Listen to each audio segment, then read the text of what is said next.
Merci d'être sur la télévision Labari pour suivre le journal de ce jour, lundi 22 juillet 2024. Mesdames, Messieurs, bonsoir et bienvenue à tous. La société nigérienne du pétrole, SONIDEP, offre des bourses d'excellence aux nouveaux bacheliers et une possibilité pour les professionnels de poursuivre leurs études dans le domaine du pétrole et du gaz. Cette société a en effet signé ce lundi 22 juillet 2024 un accord de partenariat avec le ministère de l'Enseignement supérieur, de la Recherche et de l'Innovation technologique à travers l'Agence nigérienne des allocations et de bourses ANAB. C'est le ministre de l'Enseignement supérieur, de la Recherche et de l'Innovation technologique, professeur Mamadou Seydou, qui a présidé cette cérémonie que nous résume ici Asma Seydou et Aboubakar Saleh. La présente assise marque ainsi le début du partenariat entre le ministère de l'Enseignement supérieur, de l'ANAB et de la Société nigérienne du pétrole, SONIDEP, une société qui a décidé de mettre à la disposition des nouveaux bacheliers et même ceux qui désirent continuer leurs études en master sur le pétrole et le gaz, une bourse dénommée Bourse d'excellence de la SONIDEP. C'est pourquoi la SONIDEP, en vue de promouvoir le contenu local et la formation des cadres dans les métiers du pétrole, souhaite financer à travers le programme de bourse d'excellence la formation des jeunes Nigériens au Niger, en Algérie, en Russie, en Mozambique, etc., dans les filières et spécialités qu'elle aura identifiées.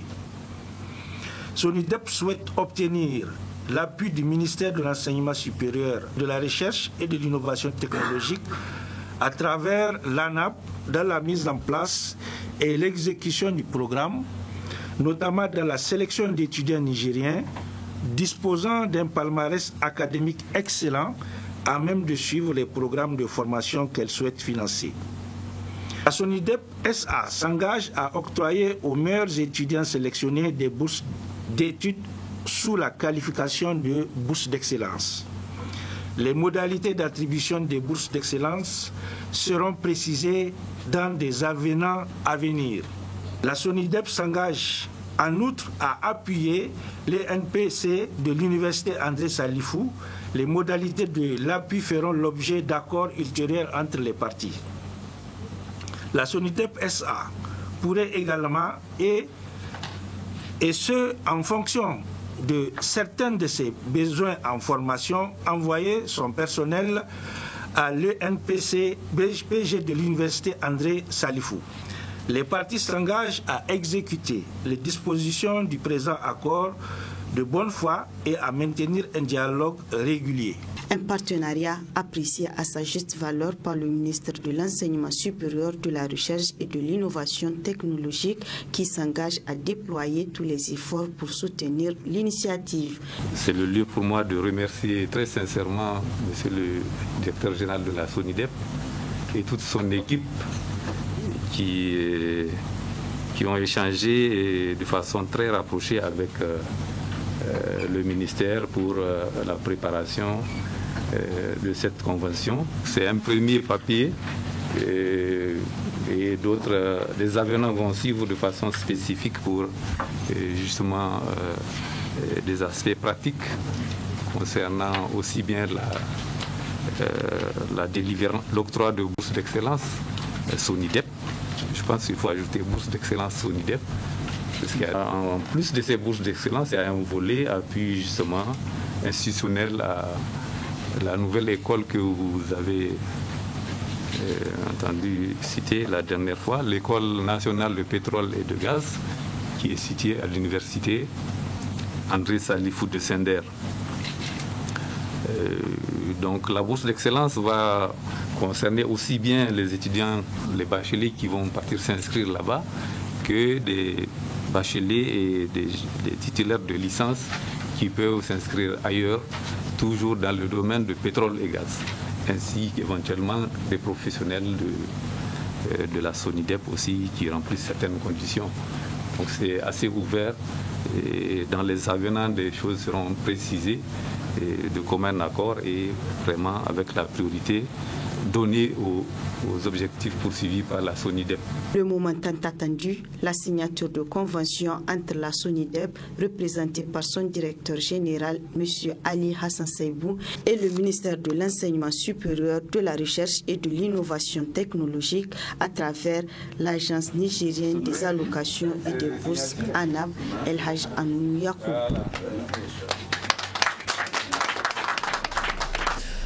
Nous sommes en pleine saison de pluie au Niger. Cette période est malheureusement une période de multiplication des moustiques et par conséquent une occasion d'être atteint par le paludisme, une maladie qui fait d'énormes dégâts chaque année.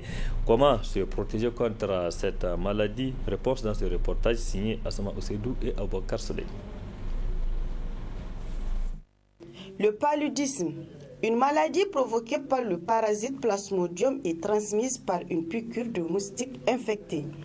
Une maladie infectieuse potentiellement mortelle due à plusieurs espèces de parasites appartenant au genre Plasmodium. Quelles sont les différentes formes du paludisme et leurs causes? Le paludisme, c'est une infestation parasitaire qui est causée par les protozoaires qui sont transmis à l'homme à travers ce qu'on appelle un vecteur, l'anophèle, ça veut dire que les moustiques femelles. Donc cette parasitose, une fois que les moustiques piquent quelqu'un qui a le palu, ils vont prendre le germe et aller le transmettre au fur d'une autre piqûre chez quelqu'un qui est bien portant. Et la personne aussi, les parasites vont se développer en lui jusqu'à développer la maladie. Vraiment, ça ne sert à rien de rester longtemps au dehors avant de se mettre sous moustiquaire, parce que le peu de temps que les gens vont faire la fada ou bien regarder la télé, les moustiques ils vont déjà prendre leur nourriture et transmettre les parasites. Il y a plusieurs formes, il y a les formes simples, il y a les formes graves qui peuvent aller jusqu'au neuropalu avec les convulsions. Les convulsions, surtout chez les jeunes enfants de moins de 2 ans, c'est à la base de plusieurs décès. Cependant, cette maladie peut être évitée en suivant ces quelques conseils du médecin. Par rapport à la prévention, il y a d'abord un premier pas au niveau national à travers l'assainissement des lieux pour essayer de détruire les gîtes des moustiques. Au niveau individuel, il y a l'utilisation des moustiquaires imprégnés pour essayer de protéger. Mais comme j'ai eu à le dire, en fonction de la forme simple ou de la forme sévère, la politique nationale avait dressé un prototype de traitement. Pour les formes simples, on utilise les combinaisons qui se prend sur 3 jours en fonction du poids ou bien de l'âge de la personne. Et dans les formes graves, il est recommandé d'utiliser l'artésunine en voie injectable jusqu'à ce que la voie orale soit possible et on prend le relais avec la voie orale des combinaisons. Les conseils, ça ne peut être que d'abord préventif. Il faut qu'on arrive à traiter vraiment les lieux, les eaux stagnantes pour essayer de détruire les moustiques. Et au niveau individuel, il faut utiliser vraiment les moustiquaires. Mais malgré tout, si les personnes présentent des signes tels que les céphalées, les maux de tête, tels que la fièvre, les frissons, ou bien un enfant qui change de comportement, d'attitude, qu'un enfant qui joue, qui arrête de jouer, il faut que les parents se posent des questions déjà sur si ce n'est pas le paludisme, mais il faut amener très vite la personne dans les centres de santé pour qu'on puisse diagnostiquer et traiter le plus tôt possible. Il est indispensable de se protéger et protéger les enfants afin de lutter efficacement contre les maladies liées à la piqûre de moustiques infectés tout en gardant sain votre environnement.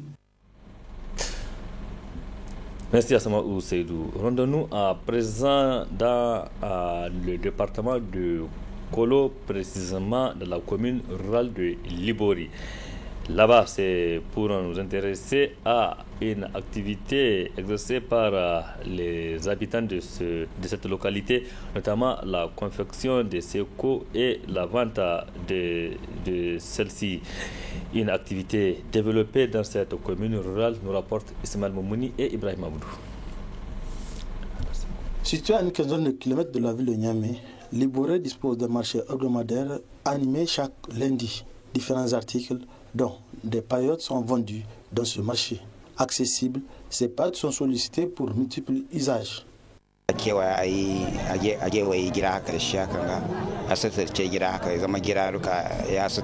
vraiment utile. Avec, on peut faire des hangars, servir de toit ou de murs de concession.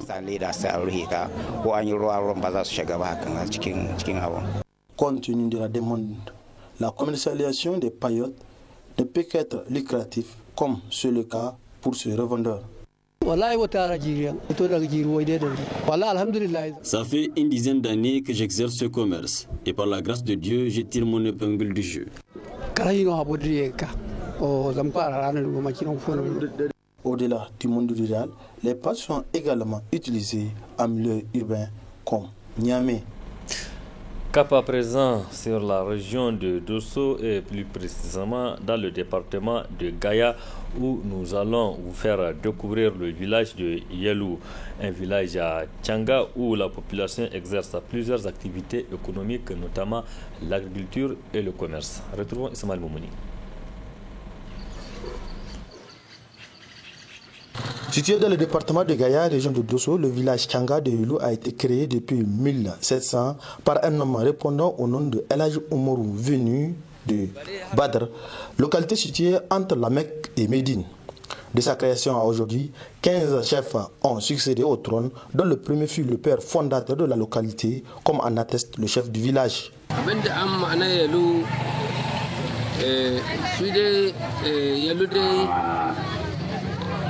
da an tsaye da yalu ɗin nan amma yalu islam take a larabci sai an ka tsaye da ta yalu kawai amma sunanta da an ka abanganta Yelou tire son nom de l'arabe Yelou ul-Islam, qui veut dire purification islamique, car ce nom a été attribué à ce village par son père fondateur, El Hadji Oumarou Ntchanga, en partance pour le pèlerinage. Il fut le premier chef du village de Yelou et de la création du village à aujourd'hui, ce village a connu 15 chefs, dont l'actuel demeure Maman Sani Ibra Souley.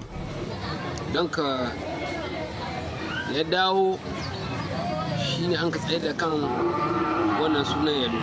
To matsalar daga fuskantar mu halin da aka cikin mu Yelou da ƙasan mu Yelou kewayenta hanya ce matsalar mu.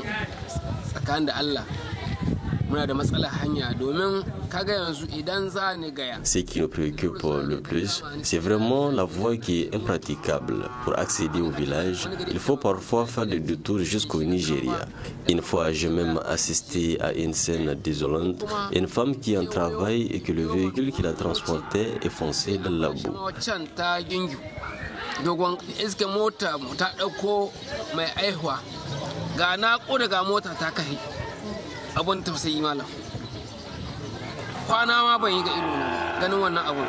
À l'image des autres entités administratives, c'est par la loi 14 du 11 juin 2002 portant création des communes et de nomination des chefs-lieux de communes qu'a vu le jour la commune de Yelou. Cette dernière est située dans la bande sud-est de Dosso. Selon le secrétaire général de la municipalité, la commune de Yelou couvre une superficie de 1135 km², dont vit une population estimée à 99 713 habitants, soit 49,390 hommes et 50,223 femmes. La densité de la population est de 97,85 habitants par km². Elle est limitée à l'est par la République fédérale du Nigeria, au nord par la commune rurale de Faray et du département de Djindou, à l'ouest par la commune rurale de Sambera et la commune rurale de Tanda, au sud par la commune rurale de Bana. Elle est partie de 6 communes du département de Gaïa, Les ethnies qui vivent dans cette commune sont les Hausa, les Jarma, les Pel, les Touareg. La principale activité de la population ici, c'est d'abord l'agriculture, l'élevage, le commerce, l'artisanat. La commune de Yelou couvre une totalité de 210 villages, dont 71 villages administratifs et 139 villages hameaux. Connus pour leur bravoure, les Tchangas sont des véritables guerriers qui jadis ne pratiquaient que la guerre. Mais comme l'heure n'est plus à la conquête, ces habitants de Yelou pratiquent aujourd'hui plusieurs activités dont la principale demeure l'agriculture. Un secteur qu'ils ont dompté car disposant également des aménagements hydro-agricoles.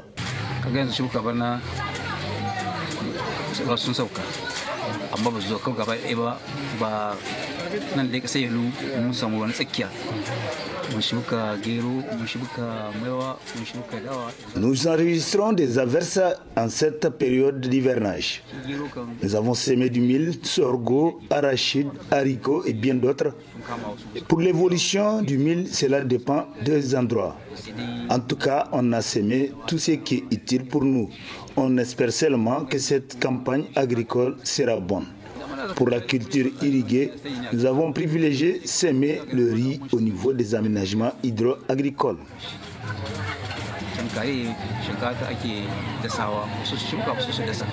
Soucieux du développement de leur localité, les jeunes de Yelou se sont réunis en association pour mener des actions, comme en atteste le président des jeunes.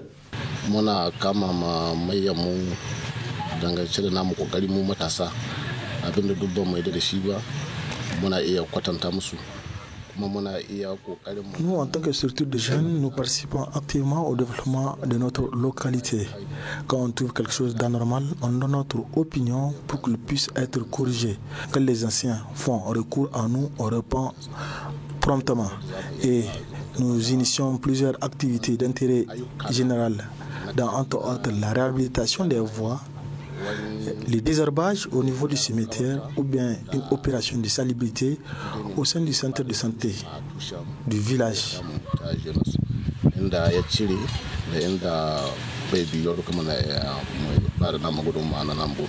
L'insécurité qui prévaut au pays n'a pas épargné Yelou, dont le poste de contrôle de la gendarmerie situé à 2 km de la commune a subi une attaque terroriste le 12 mai dernier, avec malheureusement la mort d'un civil.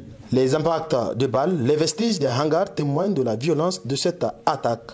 Depuis cette attaque, le poste a été complètement déserté par la gendarmerie et la douane. Merci Ismaël Lamouni pour ce grand reportage sur le village de Yelou, c'est dans le département de Gaya, région de Dosso. Parlons des noix de coco, donc des produits beaucoup consommés par la population. En plus des noix, les jus et donc des noyaux sont aussi appréciés par les consommateurs. La vente de noix de coco, une activité très rentable pour les personnes qui l'exercent. Reportage Nefissa Yahya. Soit 690 kilocalories pour 100 grammes, la noix de coco est un fruit exotique par excellence. Dans le commerce, on la trouve sous diverses formes, entière, râpée, en lait ou en eau.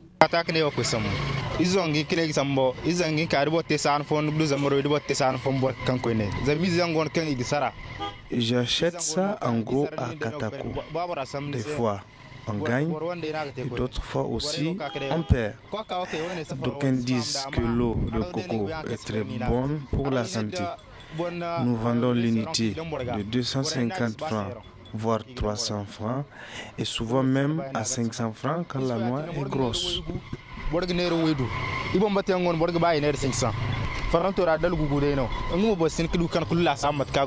Légèrement sucrée et consommée comme boisson rafraîchissante, l'eau de coco présente des vertus thérapeutiques selon ses consommateurs.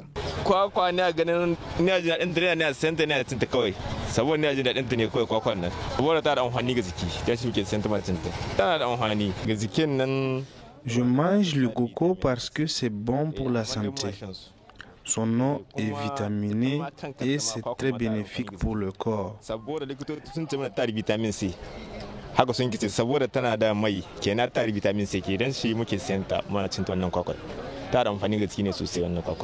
Très riche en fibres alimentaires, La noix de coco prévient la constipation. Elle pèse en moyenne 1 à 1,5 kg et est composée de chair blanche et un liquide appelé eau de coco. Merci Nafisa Yaya. Une autre activité qui génère des ressources aux personnes qui la pratiquent, c'est le lavage des voitures, surtout en cette période de pluie. Dans la plupart des points de lavage de Niamey, ce sont des jeunes qui entretiennent le véhicule et ils sont fiers de le faire comme vous allez le voir dans ce reportage. En cette période de pluie à Niamey, il n'est pas rare de constater les véhicules très sales qu'il faille obligatoirement laver. C'est l'occasion parfaite donc pour les responsables des lavages automobiles de la capitale de se frotter les mains, au vu de l'engouement dans les différents lavages. Selon un des employés, ce métier est une activité génératrice de revenus qui leur permet de subvenir à leurs besoins. J'arrive bien à subvenir à mes besoins. Parfois, il n'y a pas assez de travail et des fois, nous sommes même débordés. On lave les motos à 500 francs et les voitures à 2000 voire 3000 francs. Les gros porteurs aussi viennent, on les lave à 10 000 francs CFA. On gagne bien notre vie comme cela. Pour les clients, cet état de fait est dû à la mauvaise qualité des voies de la capitale, qui manque cruellement d'un système de drainage.